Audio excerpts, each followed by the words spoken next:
Hello दोस्तों, स्वागत है आप सभी का आपके अपने यूट्यूब चैनल स्मार्ट एकेडमी 1 पर। दोस्तों आज के वीडियो काफी इंपॉर्टेंट होगा अगर आप लोग क्लास 12th के स्टूडेंट हैं और फिजिक्स की तैयारी कर रहे हैं। तो दोस्तों मैं आपको इस वीडियो में बताने वाला हूं आपकी पूरी बुक से 20 ऐसे इंपॉर्टेंट डेरिवेशन जिन्हें अगर आप लोग तैयार करते हैं तो आप समझ लीजिए कि टारगेट 95% आपका बिल्कुल दूर नहीं होगा, आपको जरूर से अचीव होगा।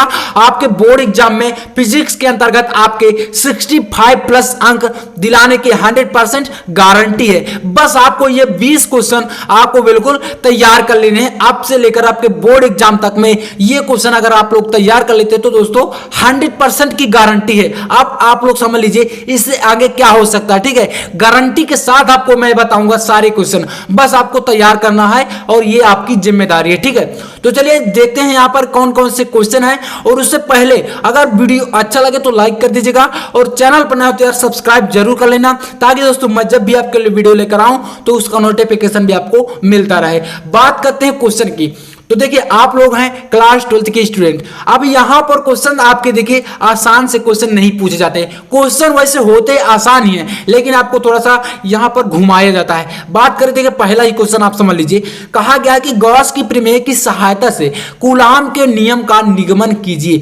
अब दोस्तों इस क्वेश्चन में आप लोग समझिए कि यहां पर आपके कौन कौन से नियम लग रहे हैं। तो समझिएगा यहां पर आपका पहला तो है गॉस की प्रमेय, उसके बाद है कूलाम के नियम का निगमन। अब समझिए आपसे एक क्वेश्चन इस प्रकार से पूछ लिया गया कि गॉस की प्रमेय बताइए, और वो क्वेश्चन आपका 4 अंक का है। ठीक है, कहें तो 4 अंक का है और ये क्वेश्चन आपका 4 अंक में पूछ लिया गया। तो बताइए कौन सा क्वेश्चन कठिन होगा। तो क्वेश्चन ये वाला ज्यादा कठिन होगा, क्योंकि यहां पर आपको 2 नियम एक साथ प्रूव करने हैं। और बोर्ड एग्जाम में ऐसे ही क्वेश्चन आते हैं कि आपको देखिए यहां पर पहले ही बता दीजिए गॉस की प्रमेय की सहायता से, तो अर्थात आपको गॉस की प्रमेय अगर नहीं आती तो आप इस नियम को कैसे प्रूव कर पाएंगे। तो यहां पर आप लोग समझिए कि बोर्ड एग्जाम में क्वेश्चन जो आते हैं वो इसी प्रकार से आएंगे कि आपका एक नियम के साथ दूसरा नियम पूछ लिया जाएगा और आपको पता भी नहीं चलेगा। ठीक है ना। तो यहां पर आप देख सकते हैं कि गॉस की प्रमेय की सहायता। अब यहां पर भाई साहब गॉस की प्रमेय की क्या जरूरत पड़ेगी, यानी कि आपका ये क्वेश्चन अगर आ गया तो वहां पर आपका गॉस की प्रमेय जो होगी ये क्वेश्चन क्यों पूछा जाएगा जब यहीं पर आपका एक कवर हो गया। तो इस प्रकार से क्वेश्चन आएंगे, आप समझ लीजिएगा, आगे भी मैं आपको बताऊंगा। तो यानी कि आप देख सकते हैं कि इस प्रकार के बोर्ड एग्जाम में क्वेश्चन आते हैं। नेक्स्ट क्वेश्चन है वैद्युत द्विध्रुव के कारण अक्षीय स्थिति में विद्युत क्षेत्र की तीव्रता का व्यंजक स्थापित कीजिए। तो ये काफी इंपॉर्टेंट क्वेश्चन है आपका, अक्षीय स्थिति में विद्युत क्षेत्र की तीव्रता का व्यंजक। ठीक है, तो इसे आपको बिल्कुल तैयार कर लेना है। और 20 क्वेश्चन के अंतर्गत आप लोग अगर 20 भी नहीं तैयार कर पाते तो आप समझ लीजिए कि आप क्या कर सकते हैं फिजिक्स के अंतर्गत, क्योंकि फिजिक्स में आपके लगभग 100 से 150 डेरिवेशन यानी कि पूरे क्वेश्चन मिलाकर चलें तो 100 से 150 क्वेश्चन है और उनमें से आपको 20 मात्र तैयार करना है, और उसमें आपका दोस्तों गारंटी के साथ है। तो आप लोग इतना तो कर ही सकते हैं। ठीक है, तो चलिए अगला क्वेश्चन देखते हैं। नेक्स्ट क्वेश्चन है बिंदु आवेश के कारण किसी बिंदु पर विभव के लिए व्यंजक।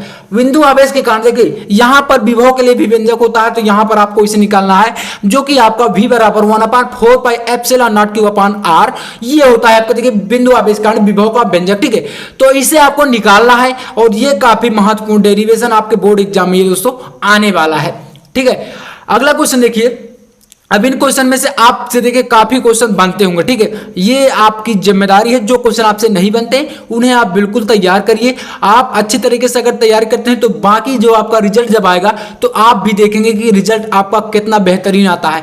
अगर आप लोग देखिए अभी से मेहनत नहीं करेंगे तो आप अचानक से देखिए चाहें तो 20 से 25 दिन में फिजिक्स की तैयारी नहीं कर सकते, क्योंकि ये जो सब्जेक्ट होता है ये इतना आसान भी नहीं है और इतना आपका कठिन भी नहीं है। ठीक है, तो आपको इसे अभी से मैनेज करके चलना है। ठीक है, अगला क्वेश्चन देखिए। क्वेश्चन नंबर 5 है मुक्त इलेक्ट्रॉनों के अनुगमन वेग एवं श्रांति काल के आधार पर ओम के नियम की व्युत्पत्ति कीजिए। ठीक है, अब आप लोग इसी क्वेश्चन में समझ लीजिए यहां पर कितने क्वेश्चन आपसे पूछे गए हैं। अगर आपका देखिए दीर्घ में क्वेश्चन आएगा तो ऐसा ही क्वेश्चन आएगा। यहां पर सबसे पहले देखिए कहा गया कि मुक्त इलेक्ट्रॉनों के अनुगमन वेग, और आपका साथ में इसी में चिपका हुआ है श्रांति काल, इसके आधार पर ओम के नियम। यानी कि देख सकते हैं कि आपको देखिए एक क्वेश्चन अगर पूछा जाता है कि ओम के नियम को बताइए तो वो आपका आसान होगा, बट ये क्वेश्चन यहां पर आप देखिए कि इसमें कितने नियम आपके लग रहे हैं, उसके बाद आपको ओम का नियम निकालना है। तो समझिए कि इस प्रकार के क्वेश्चन बोर्ड एग्जाम में ज्यादातर पूछे जाते हैं, जिनमें आपके यानी कि थोड़ा सा ज्यादा नियम हो और आपका एक ही नहीं पूछा जाता, ठीक है। तो इस प्रकार से अगर एक मान लीजिए यहाँ पर ओम का नियम आ गया तो कितने नंबर में बहुत ज्यादा से ज्यादा आएगा, 2 नंबर या 1 नंबर के लिए। तो यहाँ पर आपके इस प्रकार के क्वेश्चन जब आएंगे तो ये 4 नंबर से आपके नीचे नहीं आने वाले, ठीक है। 3 से 4, 3 में मिनिमम आएगा, 4 में आप मैक्सिमम मानकर चलिए, ठीक है। तो इस प्रकार के क्वेश्चन आते हैं। क्वेश्चन नंबर 6 देखिए, किरचॉफ के नियम के दोनों नियमों को समझाइए। अब देखिए किरचॉफ के दोनों नियम हैं, दोनों नियमों को मैंने आपको बता दिया है। एक संधि का नियम होता है और एक आपका लागू होता है बंद पास के लिए, ठीक है। तो दोनों नियमों को आपको तैयार करना है किरचॉफ के। काफी इंपॉर्टेंट क्वेश्चन है आपके बोर्ड एग्जाम के लिए ये होने वाला है, ठीक है। नेक्स्ट क्वेश्चन है आपका, अनुगमन वेग एवं धारा घनत्व में संबंध स्थापित कीजिए। इसे भी मैं आपको करा चुका हूं, यानी कि लगभग जितने भी क्वेश्चन मैंने आपको बताए हैं अभी तक, सारे क्वेश्चन मैं आपको कवर करा चुका हूं। आपको बस डिस्क्रिप्शन में जाना है और फिजिक्स की 2022-23 के लिए प्लेलिस्ट मिल जाएगी, वहां पर जाएंगे तो सारे वीडियो आपको सीरियल वाइज मिल जाएंगे। बस आप वहां से जो भी आपको नहीं बन रहा है आप वहां से कवर कर सकते हैं, ठीक है। वहां पर आपको डिस्क्रिप्शन में physics, chemistry, biology, Hindi, English सभी की प्लेलिस्ट मिल जाएंगे, ठीक है।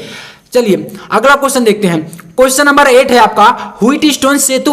यहां पर देखिए व्हीटस्टोन सेतु का सिद्धांत क्या है समझाइए।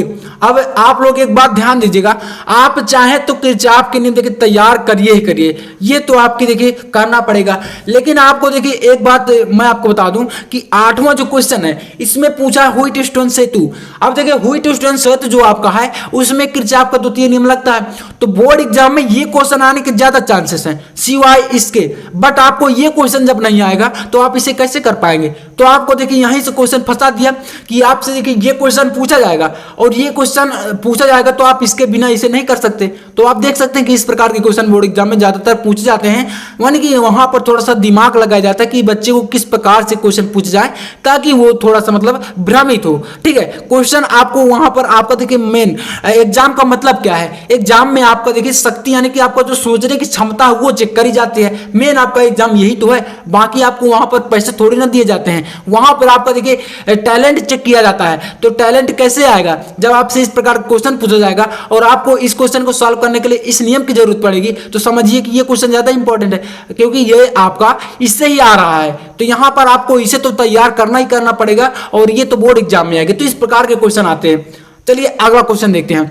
नेक्स्ट क्वेश्चन है क्वेश्चन नंबर 9, वायो-सेवर्ट नियम के आधार पर। अब ये क्वेश्चन देखिए, किसी धारावाही चालक से उत्पन्न चुंबकीय क्षेत्र को निकालिए।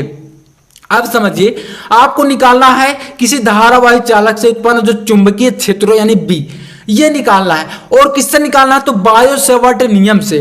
आप समझिए यहां पर अगर आप लोग को वायो-सेवर्ट का नियम नहीं आ रहा तो क्या आप इसे प्रूव कर सकते हैं, तो बिल्कुल नहीं कर सकते। तो यहां पर देखिए एक क्वेश्चन के साथ डबल क्वेश्चन यहां पर सिमट गया। तो इस प्रकार से आपके क्वेश्चन बोर्ड एग्जाम में ज्यादातर पूछे जाएंगे, ठीक है। क्वेश्चन नंबर 10 देखिए, यहां पर क्वेश्चन है आपका, वायो-सेवर्ट नियम की सहायता से एक लंबे सीधे धारावाही चालक के कारण किसी बिंदु पर उत्पन्न चुंबकीय क्षेत्र की तीव्रता का व्यंजक ज्ञात कीजिए या व्युत्पन्न कीजिए। तो यहां पर वायो-सेवर्ट का नियम जो है वो काफी इंपॉर्टेंट है, इसे आपको तैयार कर लेना है और इसके ये कुल मिलाकर कहें तो अनुप्रयोग है, ठीक है। वायो-सेवर्ट नियम के ये अनुप्रयोग हैं, तो इन्हें तो आपको तैयार ही करना पड़ेगा। तो यहां पर आप देख सकते हैं क्वेश्चन नंबर 9 और क्वेश्चन नंबर 10 के बीच में एक क्वेश्चन आपका और आ गया जो कि वायो-सेवर्ट का नियम है, तो इसे तो आप तैयार कर रहे करेंगे, ठीक है। तो इस प्रकार से 10 क्वेश्चन यहां से आपके हो गए। क्वेश्चन नंबर चलिए 11 देखते हैं। तो क्वेश्चन नंबर आपका 11वां है, चुंबकत्व के लिए नमन कोण थीटा एवं क्षैतिज देखिए हॉरिजॉन्टल एच तथा ऊर्ध्वाधर वर्टिकल यानी वी में संबंध स्थापित कीजिए। तो ये काफी इंपॉर्टेंट क्वेश्चन है, आपको इसमें निकालना है tan थीटा बराबर जो आपका फार्मूला होता है। तो चुंबकत्व के लिए आपको थीटा यानी कि थीटा जो आपका ये नमन कोण हो गया और ये आपका क्षैतिज घटक और ऊर्ध्वाधर घटक भी, इनके बीच में क्या रिलेशन है ये निकालना है आपको, ठीक है। क्वेश्चन नंबर 12 यह है आपका, वृत्तावर्ती धारा परिपथ में औसत सामर्थ्य यानी कि ये आपकी शक्ति के लिए, ठीक है। सामर्थ्य मतलब शक्ति के लिए सूत्र भी उत्पन्न कीजिए। ये क्या होता है आपका, तो ये पी एवरेज, ठीक है। यहां पर औसत शक्ति आपको निकालनी है ना, औसत सामर्थ्य मतलब कि औसत शक्ति। तो ये क्या होता है, पी एवरेज आपका एक फार्मूला होता है जो कि होता है IRMS गुणे VRMS और गुणे cos phi, ये होता है आपका फार्मूला। तो ये आपको निकालना है, यहाँ पर प्रूव करना है। प्रत्यावर्ती धारा परिपथ के लिए औसत सामर्थ्य के सूत्र को व्युत्पन्न कीजिए। इस प्रकार से क्वेश्चन आपके बोर्ड एग्जाम में आने वाला है। क्वेश्चन नंबर 13 है आपका, प्रत्यावर्ती धारा के वर्ग माध्य मूल मान का व्यंजक, ये तो आएगा ही आएगा, ठीक है। V यहाँ पर IRMS जो होता है रूट मीन स्क्वायर वैल्यू, किसके लिए? धारा के लिए। तो ये आपका आने वाला है और ये व्यंजक मैंने आपको करा दिया है। और आपका ये 4 नंबर के लिए आएगा, 4 से 5 नंबर के लिए, ठीक है, क्योंकि ये आपका फुल डेरिवेशन है एक, तो इसे आपको तैयार करना है। अगला क्वेश्चन है LCR परिपथ, ठीक है। LCR परिपथ भी आपको तैयार करना है इसमें। तो LCR परिपथ की देखिए अनुनादी स्थिति, यहां पर बताना है कि अनुनादी स्थिति क्या होती है और इसमें आवृत्ति का व्यंजक निकालना है, ठीक है। तो यहां पर देखिए आप लोग इस क्वेश्चन को जब ही कर पाएंगे जब आपसे LCR परिपथ बनेगा। तो ये क्वेश्चन भी आपका बहुत ही महत्वपूर्ण है। इसमें मैंने जितने भी क्वेश्चन लिए समझ लीजिए बहुत ही इंपॉर्टेंट है। आप वेरी मोस्ट इंपॉर्टेंट से आगे जो भी कह सकते हैं वो आप समझ लीजिए, ठीक है। तो LCR परिपथ की अनुनादी स्थिति में आवृत्ति का व्यंजक निकालना है। अगला क्वेश्चन है, ट्रांसफार्मर को समझाइए एवं सिद्धांत इसकी कार्यविधि सहित। तो देखिए ट्रांसफार्मर की बात करें तो मैंने आपको बताया था, इसमें कवर कराया है एक कंप्लीट वीडियो ट्रांसफार्मर के ऊपर, जिसमें आपका अपचाई ट्रांसफार्मर, उच्चाई ट्रांसफार्मर, उसमें देखिए प्राथमिक द्वितीयक कुंडली जो भी होता है उसमें कौन सी कुंडली में अधिक फेरे लपेटे जाते हैं, कौन सी कुंडली में कम, उच्चाई अपचाई के लिए। और उसकी देखिए कार्यविधि, और ये देखिए आपका प्रत्यावर्ती वोल्टेज धारा कौन सा किसके मान को घटाता बढ़ाता है, वो सब एक वीडियो में मैंने कवर करा दिया है। अगर आपसे नहीं बनता तो आप जाकर प्लेलिस्ट से भी इसे देख सकते हैं, ठीक है, या आपको मैं डिस्क्रिप्शन में लिंक दे दूंगा तो डायरेक्टली भी आप चेक कर सकते हैं। तो ट्रांसफार्मर से ये काफी इंपॉर्टेंट क्वेश्चन है आपका।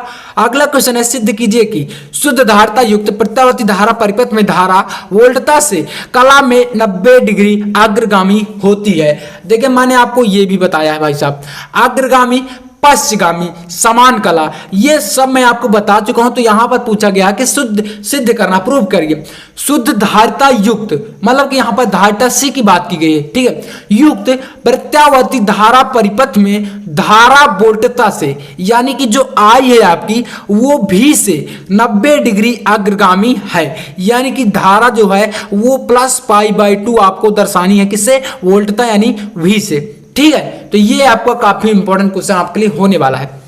अगला क्वेश्चन है, विद्युत चुंबकीय तरंगों में कितने भागों में बांटा गया, ठीक है। यहां पर देखिए ये क्वेश्चन आपका है आपकी 5वीं यूनिट से, फर्स्ट बुक जो है आपकी 5वीं यूनिट यानी विद्युत चुंबकीय तरंगों से। तो देखिए बताना है आपको कि विद्युत चुंबकीय तरंगों को कितने भागों में बांटा गया है, प्रत्येक भाग की तरंगों के स्रोत यानी कहां से ये प्राप्त होती है, कहां से निकलती हैं, इनके गुण क्या है, और आपके यहां पर 1 से 2 उपयोग भी बताने हैं, ठीक है। ये आपका काफी इंपॉर्टेंट क्वेश्चन है। क्वेश्चन नंबर 18 है आपका, सेल के विद्युत वाहक बल, टर्मिनल विभवांतर तथा आंतरिक प्रतिरोध में संबंध स्थापित कीजिए। तो ये भी बहुत ही इंपॉर्टेंट क्वेश्चन है आपका। यहां पर आंतरिक प्रतिरोध और यहां पर टर्मिनल विभवांतर में संबंध स्थापित करना है, यानी V और आपका स्मॉल r जो कि आंतरिक प्रतिरोध होता है, इनके बीच को आपको रिलेशन को स्थापित करना है। अगला क्वेश्चन है क्वेश्चन नंबर 19, किसी दंड चुंबक के चुंबकीय अक्ष पर स्थित किसी बिंदु पर चुंबकीय क्षेत्र की तीव्रता का व्यंजक स्थापित कीजिए। तो यहां पर आप लोग देखिए अक्षीय स्थिति और निरक्षीय स्थिति तो पढ़ चुके हैं चैप्टर नंबर 1 में। उसी प्रकार से ये चुंबक के लिए आपका है डेरिवेशन कि किसी दंड चुंबक के चुंबकीय अक्ष पर यानी अक्षीय स्थिति के लिए, ठीक है, स्थित किसी बिंदु पर चुंबकीय क्षेत्र की तीव्रता का व्यंजक। तो देखिए आप लोग अक्षीय स्थिति चाहे विद्युत क्षेत्र की तीव्रता के लिए तैयार करिए, चाहे आप लोग चुंबक के लिए तैयार करिए, लगभग दोनों का सेम ही होता है, ठीक है। और दो में से एक जो है 100% आएगा, तो ये आप नोट कर लीजिए, ठीक है। 100% इनमें से आपका एक आएगा, चाहे चुंबकीय क्षेत्र की तीव्रता के लिए आए, चाहे यहाँ पर विद्युत क्षेत्र की तीव्रता के लिए आए, ठीक है। दोनों आपके एक समान डेरिवेशन होते हैं। क्वेश्चन नंबर 20 है आपका, फैराडे के चुंबकीय प्रेरण नियमों को समझाएं। ये बहुत इंपॉर्टेंट क्वेश्चन है, फैराडे के विद्युत चुंबकीय प्रेरण के नियम। तो 20 क्वेश्चन मैंने आपको बताए हैं, ये आपके पार्ट 1 बुक जो है आपकी पूरी किताब से क्वेश्चन है, ठीक है। और आपको इनका पीडीएफ चाहिए तो आप हमारे टेलीग्राम चैनल पर जा सकते हैं, लिंक डिस्क्रिप्शन में है, वहां से आप इन सारे क्वेश्चन का पीडीएफ भी डाउनलोड कर सकते हैं। और साथ ही आप किसी भी प्रकार का स्टडी मटेरियल भी वहां से प्राप्त कर सकते हैं। तो आशा करता हूं कि आपको वीडियो पसंद आया होगा। वीडियो अच्छा लगा हो तो लाइक कर दीजिएगा, और चैनल पर नए हो तो यार सब्सक्राइब करके बेल आइकन को जरूर प्रेस कर लीजिएगा, ताकि दोस्तों जब मैं आपके लिए वीडियो लेकर आऊं उसका नोटिफिकेशन आपको मिलता रहे। तो चलिए मैं मिलता हूं आपसे अगली वीडियो में, तब तक लिए जय हिंद, वंदे मातरम।